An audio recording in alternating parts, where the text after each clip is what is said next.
Chapter 6. Return to the airport. Hopping back into the car, the three drove off back to the airport. Double O Sleddy turned on the internal computer scanner and scanned the airport to see if Q was still there. They soon found Q scanning travelers going through security. The spies entered the building, and Serena tapped Q on the shoulder.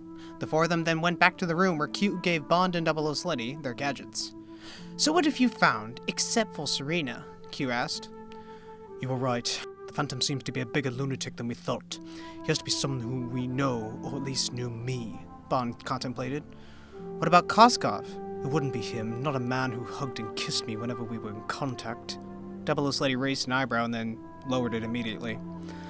"I'm sure it was just a custom, James," Double O Sleddy answered. Bond glared. "Well, to tell you the truth, this is way out of my league, and you two are more trained than I am. I may want to be reassigned." "Serena, come on. It wouldn't be as much fun without you," Double O Sleddy pleaded.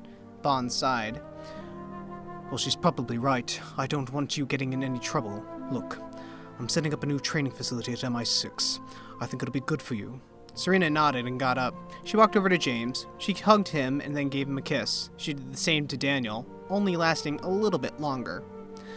"Come along, Serena, my dear. I'll take you. I have to be getting back myself to my laboratory. I can't trust these new employees. They're always breaking stuff like another person I know." Q and Serena then exited the room and then closed the door. "He was talking to you," Bond said, forming a smile. Double O Sleddy laughed.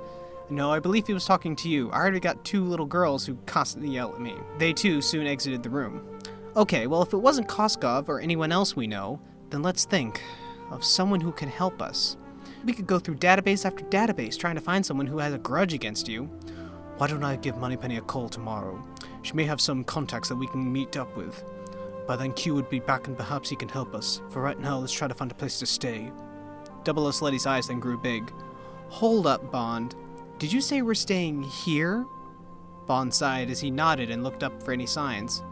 Double O Sleddy started to run off to where a lot of tourists were going. "Daniel, where are you going?" "Since we're staying, I'm going to check out all the stuff like Niagara Falls, the Wax Museum, and all 5 haunted houses." Bond rolled his eyes and started to chase after him until he paused. He thought of one of those places that Double O Sleddy was going to go visit. Haunted houses. He soon connected the next possible move for the Phantom. He looked around to see if there was anyone else connected to the Phantom around, until he felt something on his shoulder, a hand. It was the woman from the airport who gave him the car in the first place. "Well, it seems like he's going to have some fun. If there was a man that could only have some fun as well. What do you say, Mr. Bond?" Bond then raised an eyebrow and smiled. "Sounds like a good idea."